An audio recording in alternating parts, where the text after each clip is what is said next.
seems like you had a long weekend. Yeah, I had a very good weekend. I had a very good weekend.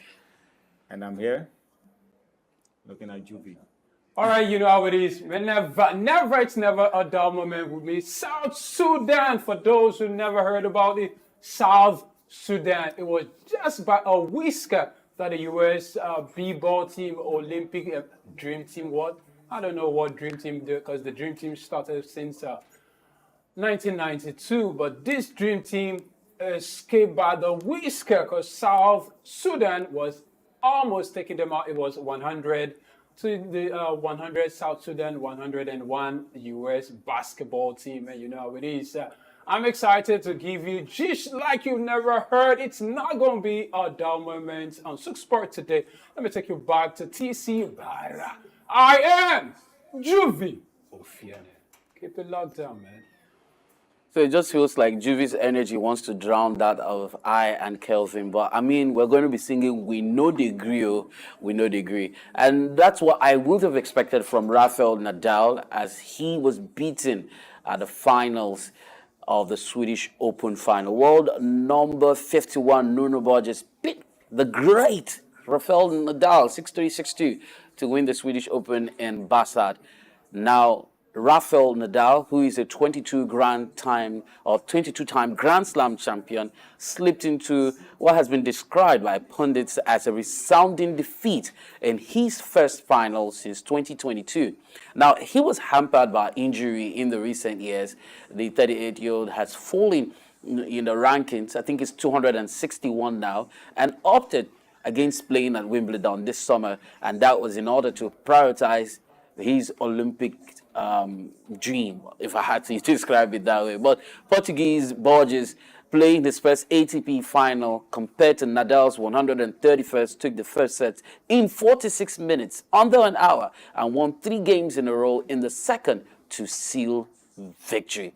Now, guys, Rafael Nadal defying the odds to get all the way to the final and then slumping to defeat. Juve, it feels like you want this more.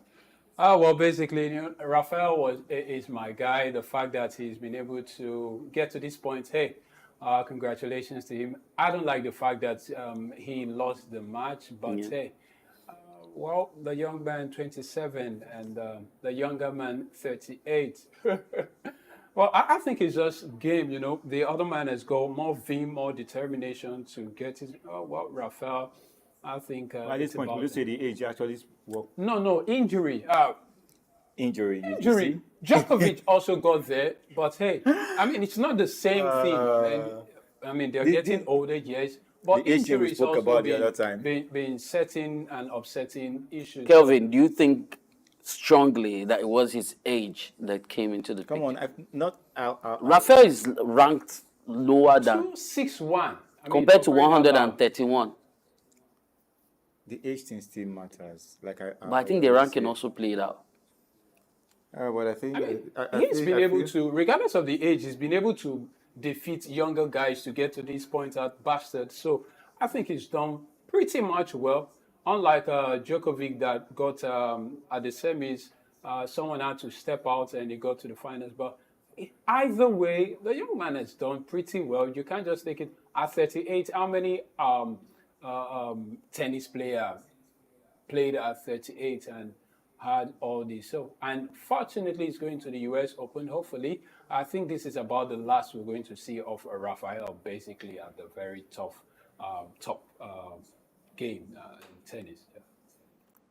Well, Nigeria has secured promotion to the Davis Cup Group 2. We talked about the Davis Cup in the last 2 episodes of the show, and we said we're going to be following it till the end because we cannot have such an event happening in our backyard, despite the fact it's in Abuja, but it feels like our backyard, and we don't get to talk about it. So a lot has been put in to ensure that the Nigerian team did defeat Ghana in that particular first 2 rubbers after the competition going on in Abuja. It was described as a Group 3 African qualifying tournament. And the Nigerian pair of Christopher Bulu's Michael Emmanuel did defeat the Ghanaian pair of Abraham Asaba and Isaac Nurthy. And they had identical score lines. It was crazy. Bulu secured the first victory with a 6-3, 6-2 win before Emmanuel finished the second rubber with the same result. Now, regardless of the result in the third rubber, Nigeria has already won promotion to World Group 2 after the 5-day competition, which ended over the weekend on Saturday. So from all indications, Ghana and Cote d'Ivoire will be relegated to Group 4, while Benin Republic will remain in Africa Group 3. We also have Zimbabwe and Namibia. They are the other two countries that will join Nigeria in World Group 2 after securing an impressive win, or you could call them impressive wins at the event which started last weekend in Abuja. Great stuff from the guys. And from there, we'll be moving on quickly to cycling. We've just seen stage 21 wrap up, and it was Tadej Pogacar. So I'm still wondering. I mean, this guy has been a recurring name on the Tour de France. He sealed a sensational Tour de France Giro d'Italia double by winning the stage 21 time trial in Nice, and then went to finish the tour with a 6-stage victory and became the first man to win cycling's two biggest races in the same year since Italian Marco Pantani in 1998. I wonder if you were born then.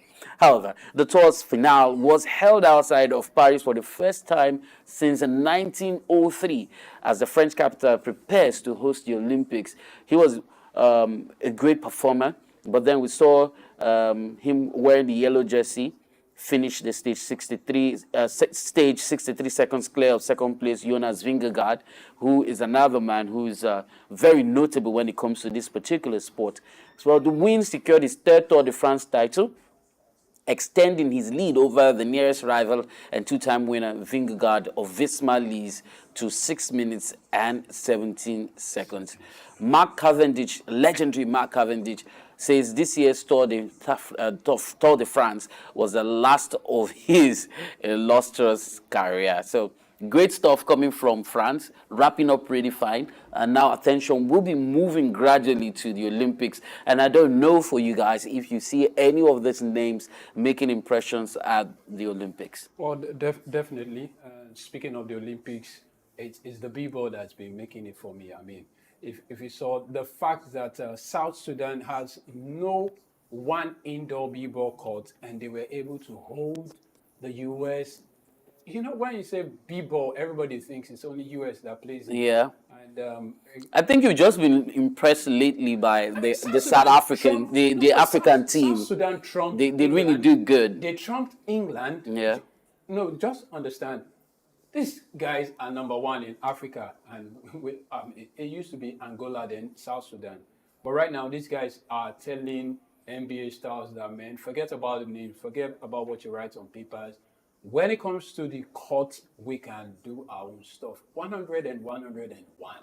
I mean, and so the Olympics, people are breaking. Everybody, Noah is 9.81, breaking record. I mean, everybody. The Kenyan is also there. Ferdinand is there. Everybody is preparing for the Olympics right now. So Amushan over the week as well. Everybody is. Ofili, the Nigerian contingent, the Americans are there. The gymnastic contingent are already there before the IT stuff happened and delayed flights. So I think this Olympic is packed, and there's almost the excitement is in the air. You could practically cut it, and I hope the $15,000 is not part of it. I'll be at the Olympics, and for those who still doubt, Juvie will be there. Eiffel Tower on my right, on my left. Are you Hawk? You want to push it down? I feel with all these records being broken, this to show that the Olympic is going to be very competitive. Yeah. It's going to be very, very competitive. You can't just come there and want to take it. But for some, yes, It's done deal. For some, no, we are just leaving it for them. But why for others, it's going to be a very tough competition and a very competitive one. And that is what What we want to sporting see. activity would you be looking forward to the most? Basically, I'll go for the football because of our ladies. How about you, Juvie? At least we've lost two of our friendlies in preparation It is already. friendlies. It is For friendlies. me, Come on, it is friendly. athletics, gymnastics, a little around swimming here and there. But athletics. What about breakdance? You know, it was Forget actually about included. So I would definitely go Yeah, for yeah. that as well. I mean, break dance. I'm not, man. I want to see the US team. I mean, there's this stuff that the Chinese guys are coming with record of 37 medals in all, and Simone Biles has 37. One person has 37. I mean, you don't want to know. Oregon University has their own already going 16-year-old representing. I mean, it's going There's to just be a lot of energy around it. 16-year-old, 16-year-old. And if you see, most of the young guys are actually doing things. Yeah. The younger I think they are the ones in their prime. They are the ones who will be able to hunger so much to want to break it. But then we've also seen old persons, No. You don't use the word old. These guys are just experienced, more Okay. Old. You can't be old and being the older in comparison all right. Old. to the ages that come in, though. We'll move away from there now to golf, where the Open at Troon has just been rounded off. It was Xander Schauffele who held off a challenge from Justin Rose to win the 152nd Open Championship at the end of what has been described as a very captivating week at the Royal Troon. It's a second major title in 3 months for the 30-year-old, who becomes the first player to win the Open and the USPGA Championship in the same year, since Rory McIlroy did that in 2014. So the American hit a stunning bogey free 6 under 65 to finish 9 under, 2 clear of his playing partner Rose, who shot a 67 in a fascinating duel in breezy conditions. So for Rose, whose sole major remains his 2013 US Open triumph, it has been the closest he has come to lifting the claret jug. Do you feel sad for Justin? I don't think it's sad. Maybe the sad is not the word for me. I just feel this is a game, a twist in fate sometimes, a turn in fate, and sometimes you can't really predict the outcome. I remember Kelvin saying starting early, starting good, but even the good starters don't seem to finish. I think it was Steve Farrar finishing strong. Sometimes you start pretty well, but Don't get to sustaining it to the finish point is another issue. So, best of luck to everybody. Rory had gone home since then. Tiger Woods had gone home since. So, a good number of people could not make it that far. So, but congratulations to everybody. Congratulations, man. All right, let's go to boxing, where featherweight world champion Amanda Serrano stopped Stevie Morgan 38 seconds into round 2 in their light welterweight contest in Florida. The Puerto Rican Serrano was due to fight Ireland's undisputed world lightweight champion Katie Taylor, and that was the headline and event featuring a bout between YouTuber turned boxer Jake Paul and 58-year-old former heavyweight champion Mike Tyson. We told you that Tyson withdrew from that bout in May, and both fights were postponed until 15th of November. So in the co-main event, 27-year-old Paul stopped fellow American Mike Perry in the 6th round. Perry, who is 32, left the UFC in 2021 and has become one of the most recognizable faces in the emerging bare knuckles fighting scene in the US. So Paul went on to floor Perry with an overwhelmed right inside the first minute of the fight, and again with a powerful right early in the second. We talked about the build-up to this particular bout, but then, I don't know if you saw this, but then the concentration is still on Mike Tyson, who we've not heard of his recovery just yet.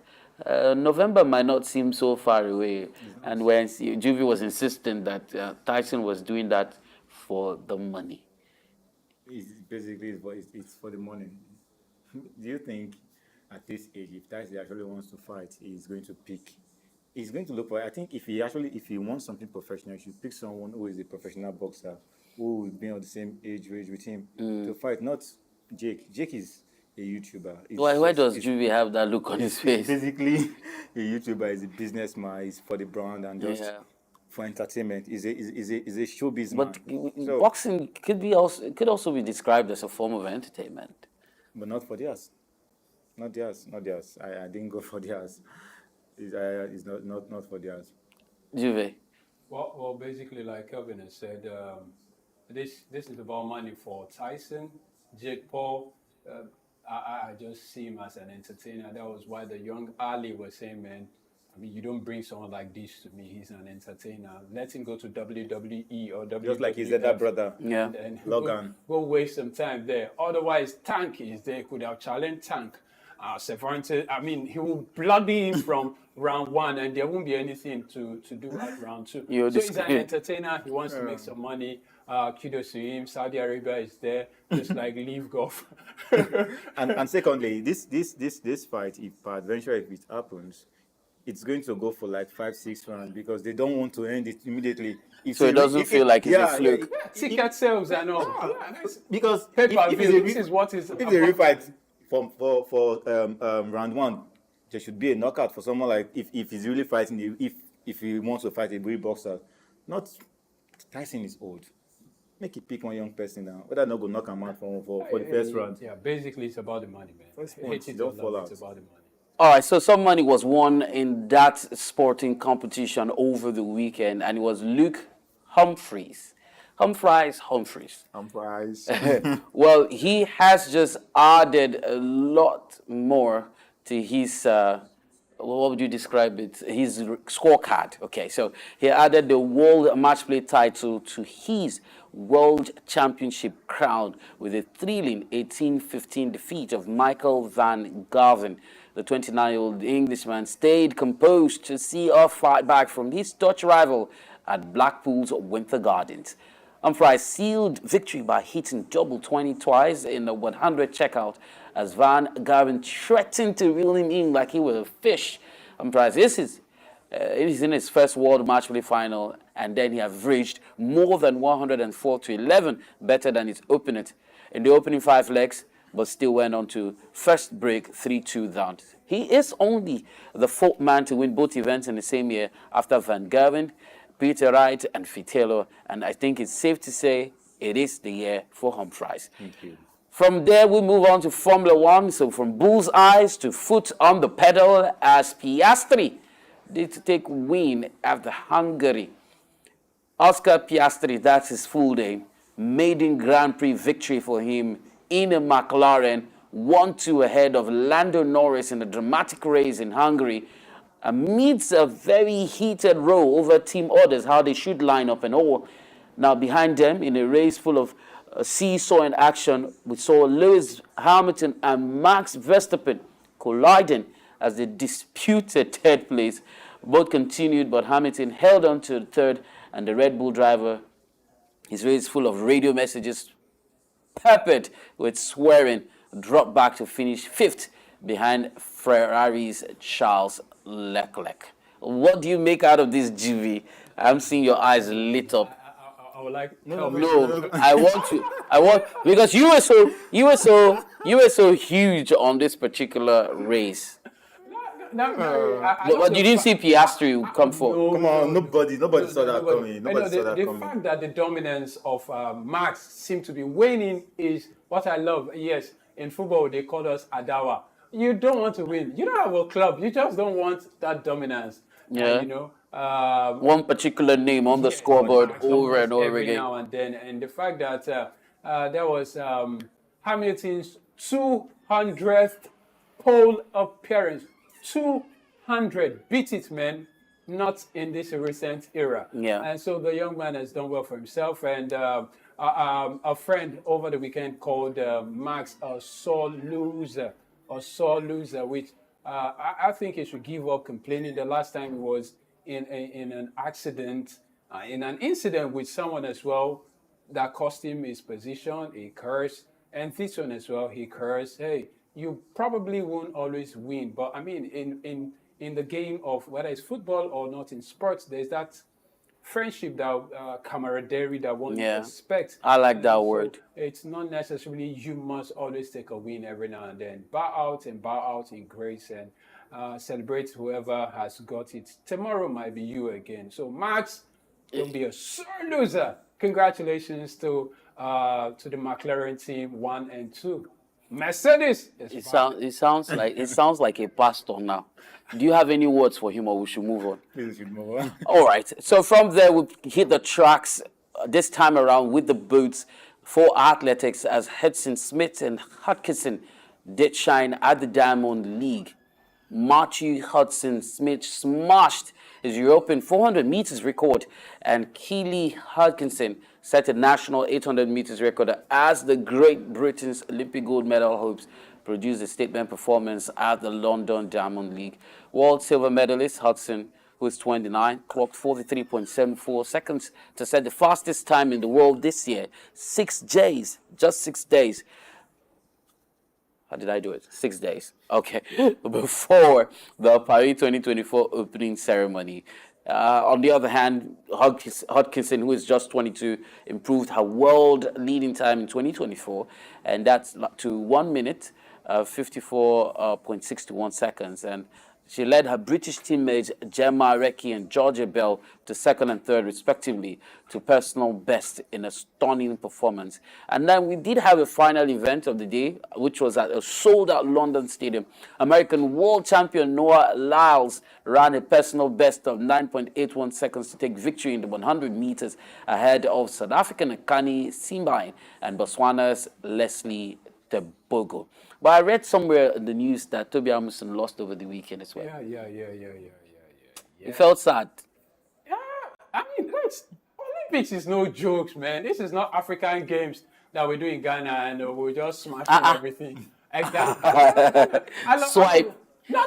I'm just saying, man. I've said it before. Olympics is no jokes. I mean, these guys, Sharika, Fraser, Price, everybody is preparing. And nobody is giving anybody any breathing space. So that split second is going to separate whatever you've been doing for the last 4 years.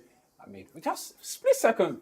I'm expecting Amusan to get something, but our goal is going to be a very tall one. Let's not deceive ourselves, man. These guys they are mad.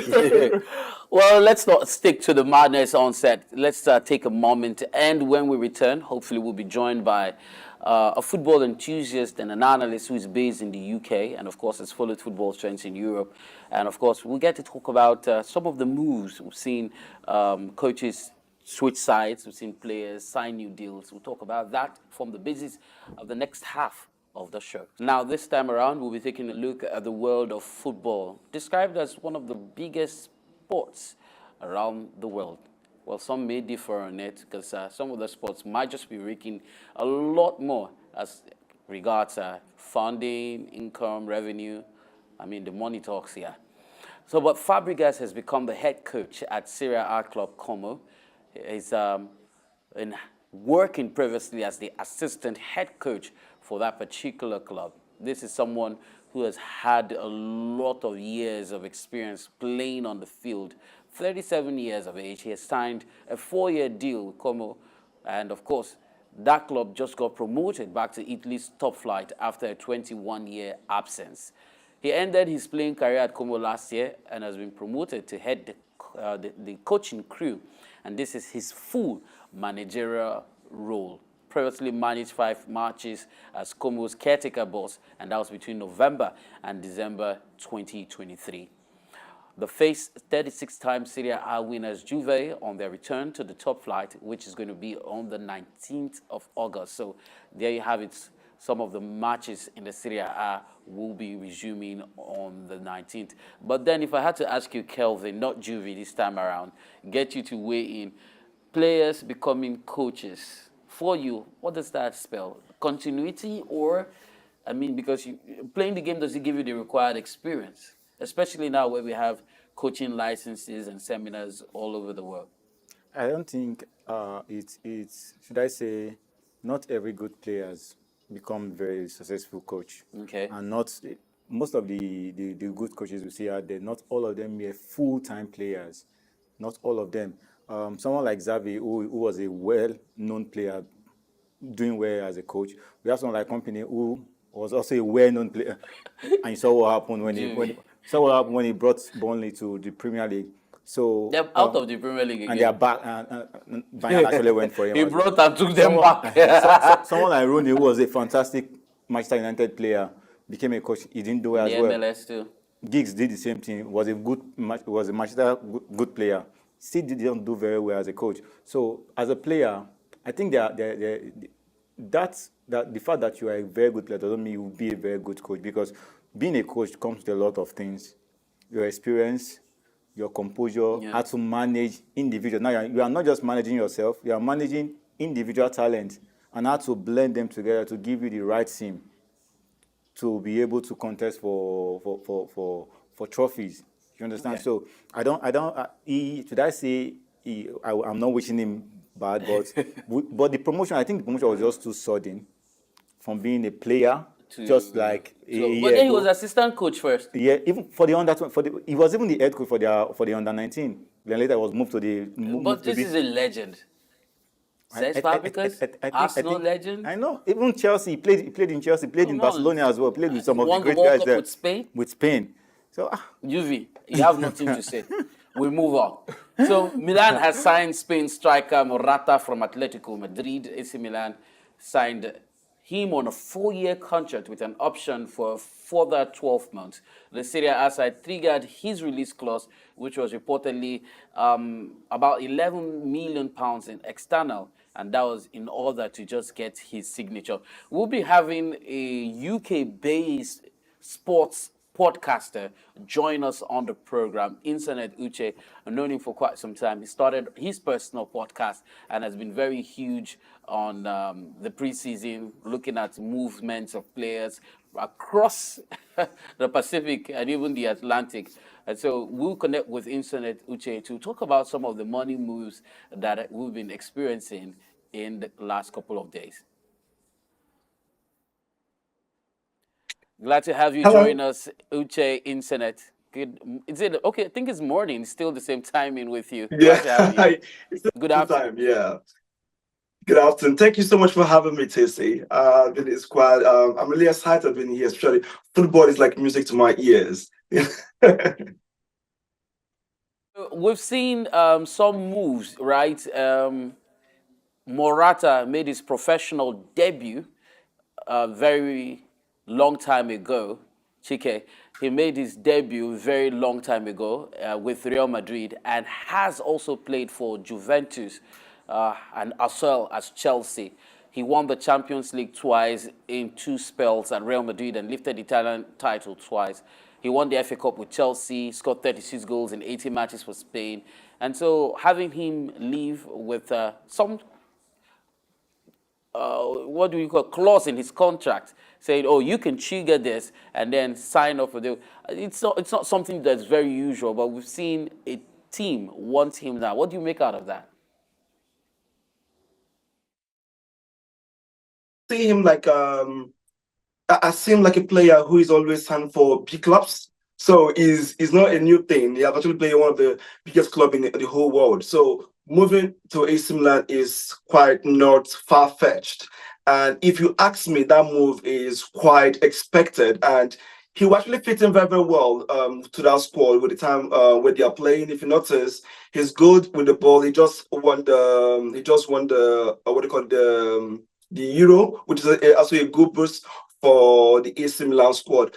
So moving to AC Milan is not at all out of place. But the only thing I'm actually worried about Morata is over the years, he's actually been, I call him an explorer, but I've not actually seen his significant big impact in the game. Okay.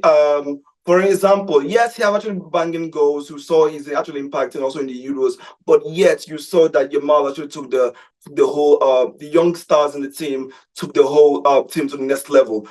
That team, I told someone earlier before the match, is I'm not expecting Morata to do wonders in this Euros. So it wasn't. So Morata is not a player I'm actually expecting so much from. Okay, so that move is quite expected because that's been its way moving around huge transfers.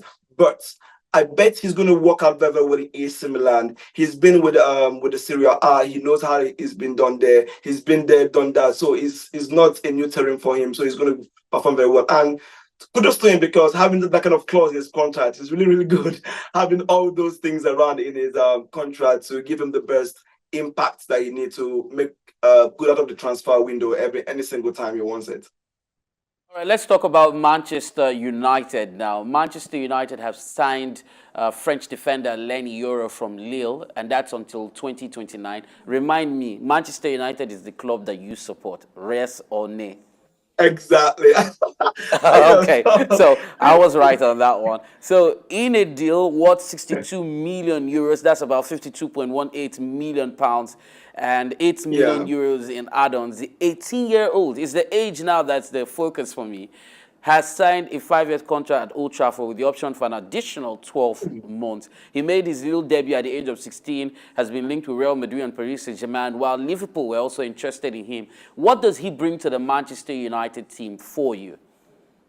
Was it? All right. For me, at first, I was a little bit skeptical about seeing the transfer. It was just at the rumor at the time. I was like saying, what's Ineos trying to do? But now, I haven't gone through his previous stats. There's not much to dig in, honestly. There's not much to dig in. He just had 1 year played, and there's not much you can say. Okay, this is why we actually signed it. But the truth is, he has been on the radar for so long for a whole lot of scouts, and that kid is a special kid.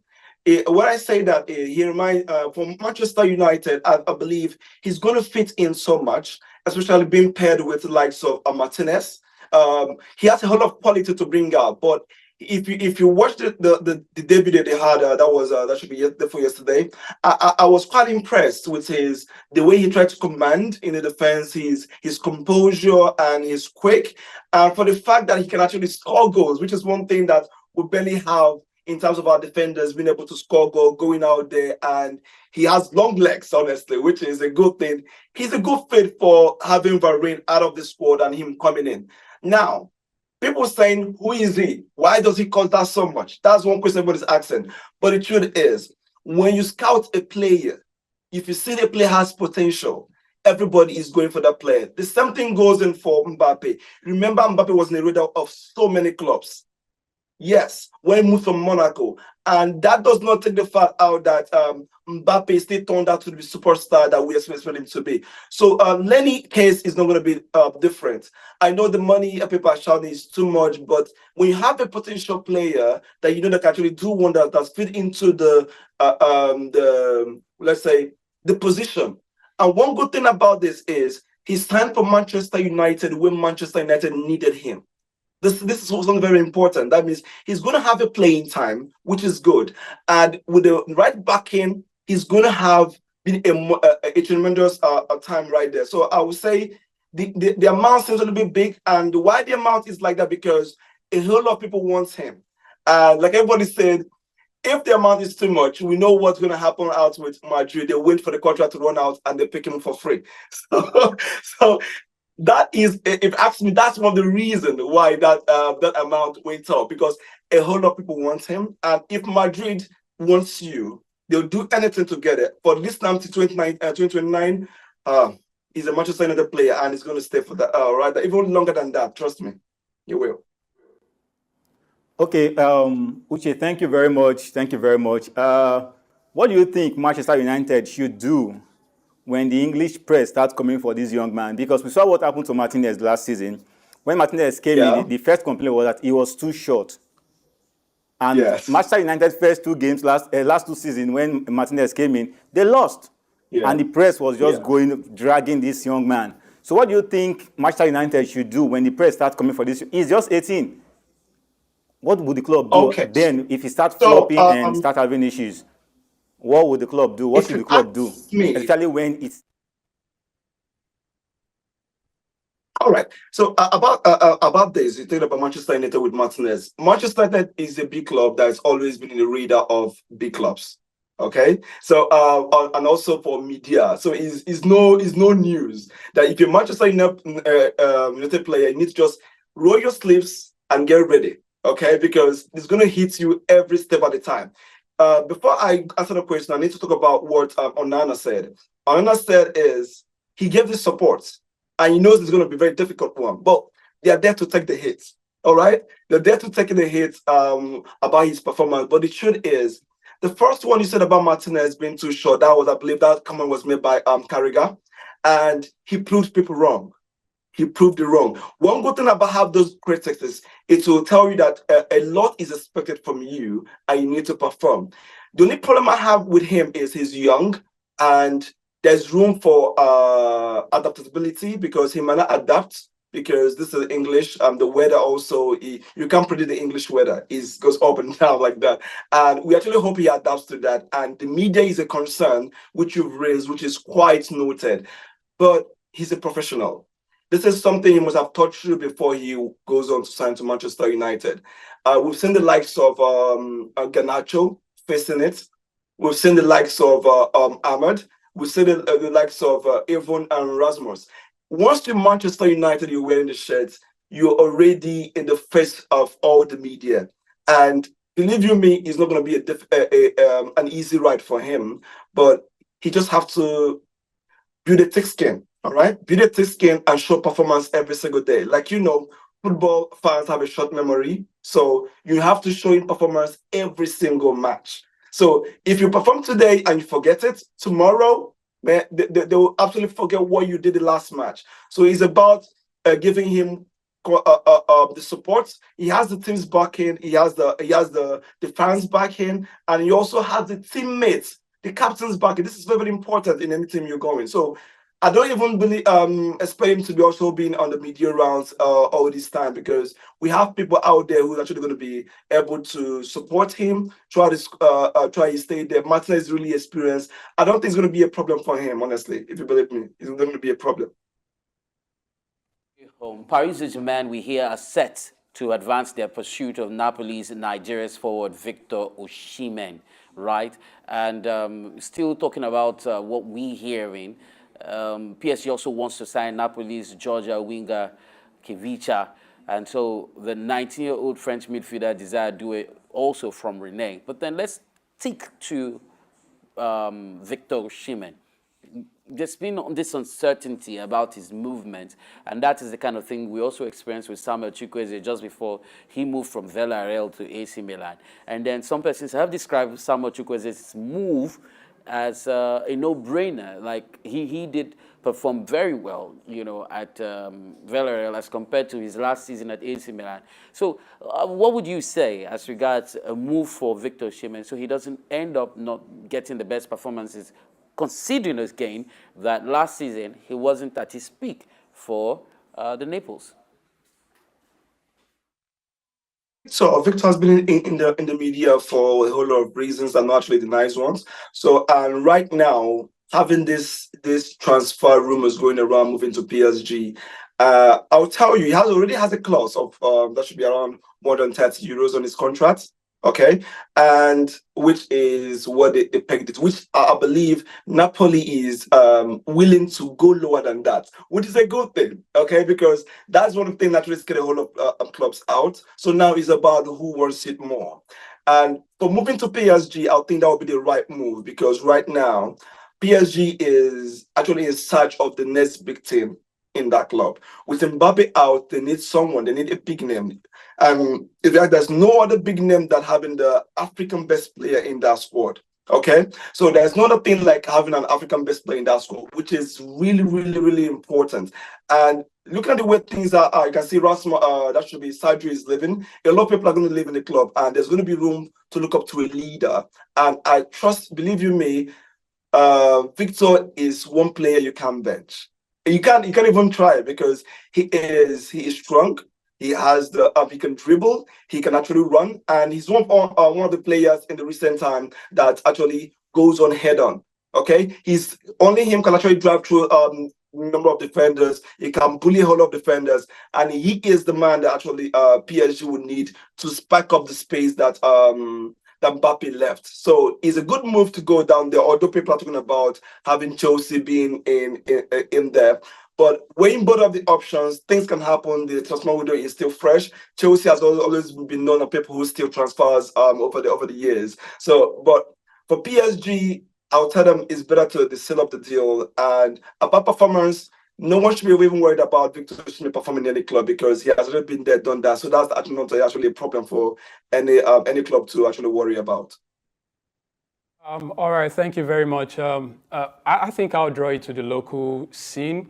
What can our leagues do to get some, should I call it foreign investment, foreign direct investment, just so that some of our players who play in Nigeria could get some real good money and we don't have, I don't want to use the word capital flight, guys running away to, regions where there actually are no opportunities. I'm asking this because we need people to invest in this in our league so that our players could be seen. We need the 18-year-olds to be encouraged, and when they go out there, we can get some money like Brazil does, like Argentina does, and other South American nations. What can our leagues do to attract some investment? We need serious investment in our leagues. For me, for someone who actually followed Nigerian professional football for quite a long time, actually been covering that if something really happened, I just have to stop that till they get things in place. The league have actually improved from what I've actually met it for like 2 years ago. So there have been a whole lot of improvement in the league. I will tell you, I'm really quite impressed. And for in terms of bringing in investors, the first thing I would say is we need a collective data collection. That is one of the big problems we're actually having. There has been a big gap in the data collection in a Nigerian league, and that needs to be covered up before we can actually move forward. So all the clubs, the structure needs to be in place. We need to start collecting data from this league in terms of player statistics. We need to know their numbers. We need transparency in the transfer windows. We need an up-to-date. For example, we need all the clubs to have an updated data of their players, what is going on, who is living, where is going. So for journalists, for people like I am as well, like yourselves, for you to work, you need all these numbers. You need all this data to work with. If you don't have data to work with, there's no way you can actually improve that. So because we need all those numbers and all those data, this is the first place I believe that we should need to work around, have a standard data collection from all clubs and the league as a whole. Then before we can talk about having investors. Investors are all around there waiting for all this to actually go through. You don't even need to beg them. You don't need to say, all they need is the system doing right. We're actually in the football, I call it football boom, football media boom. And if you don't tap into it right now, look at what happened in Saudi Arabia. Look at what have changed. They've actually been everywhere, all over the whole place. Don't you think that we have the numbers to do that? We have. And we should talk about the TV rights. Let's actually have these televised all over. Let's get involved. And how do you do that? You need to we need to have a system that accommodates having to televise this all around the whole world. Let people see what is happening in this. And by that way, we can actually know to mitigate things that are not right, things are not doing well, and have all that all sorted out. So for me, I think we need a data-driven Premier League, a data-driven Nigerian professional football league for everything to work out very well, and the rest can be taken care of. Trust me. So much, Insane Uche, for joining us on the program, and of course, looking forward to having you at some other time on SOUQ Sports. All right, thank you so much. I really appreciate it. Thanks for having me to say. All right, bye. All right, so some other stories making the rounds. West Ham are interested in the move for AC Milan's 26-year-old defender Fikayo Tomori. Arsenal are close to agreeing a deal with Bologna, which is worth £42 million for 22-year-old Italy defender Riccardo Califori. Manchester United, we hear, hopeful of beating Bayern Munich and RB Leipzig to Paris Saint-Germain's 21-year-old Netherlands playmaker Xavi Simons. And Al Ittihad have approached Manchester City over a deal for 30-year-old Brazil goalkeeper Elderson. Aston Villa are willing to sell 26-year-old Poland right-back Marty Cash this summer, that's August, and Manchester City's Belgian midfielder Kevin De Bruyne, who is 33 by the way, has not agreed terms with Saudi Arabian club Al Ittihad, despite the reports making the rounds. Maybe he might just be staying put at Manchester City. Manchester United have decided not to trigger an option to sign Morocco midfielder Sofiane Amrabat on a permanent deal. Aston Villa's French forward Moussa Diaby, who is 25, is expected to complete his move to Al Ittihad next week. Villa, on the hand, will be looking to replace Diaby with Atletico Madrid's 24-year-old Portugal forward Joao Felix. And just to wrap it up in the next couple of minutes, we hear that LA28 will sell auto category after Toyota's, which is like a car brand, has exited. The entire International Olympic Committee has invited the organizers of the 2028 Olympic Games in Los Angeles to sell the auto category rights within the domestic program in the wake of the exit of Toyota, which was a worldwide partner after Paris 2024. CBS Sports has picked up its second piece of European football business in as many days, striking a 2-season rights renewal for the Italian Serie A. So they're going to be covering the Italian Serie A. And then Bolivian Football Federation is looking to establish an in-house channel, just like Internet was talking about, the football channel that's going to be dedicated to showing the domestic league in Nigeria. So, but this time around, they have putting their acts together and ensured that they're going to be launching a traditional TV station instead of launching a traditional media rights tender. And then Panini has struck a licensing deal with the International Olympic Committee to create collectible stickers and cards for the next 2 editions of the Olympic Games. And that's where I'll be bringing Juve in. If you go Paris, you know, carry stickers or things come back. I'll bring you generations. All right, so this is the much we can take on the show. I wonder if we have any last words based on some of the sports stories and the transfer rumors that should form the basis of your sign out. Stay out of trouble. Paris is coming. Stay out of trouble, man. Well, I think it's no longer a rumor. Arsenal actually getting that young man. Yeah. Arsenal. But my question is, does Arsenal actually need a defender now? Arsenal fans, please, you guys should answer. In the comment section. All right, thank you so much, guys. It's been great. I mean, I was under the weather, but then I feel I had been able to glide through this with the help of you guys. And so I'm grateful to you. And of course, everyone who's behind the scene ensuring that we are going live to you and you're receiving us crisp, loud, and clear. My name is TC Barr. On behalf of Juve and Kelvin, do have a great day and keep watching SOUQ Sports and SOUQ News Television. Until we come your way again, bye for now.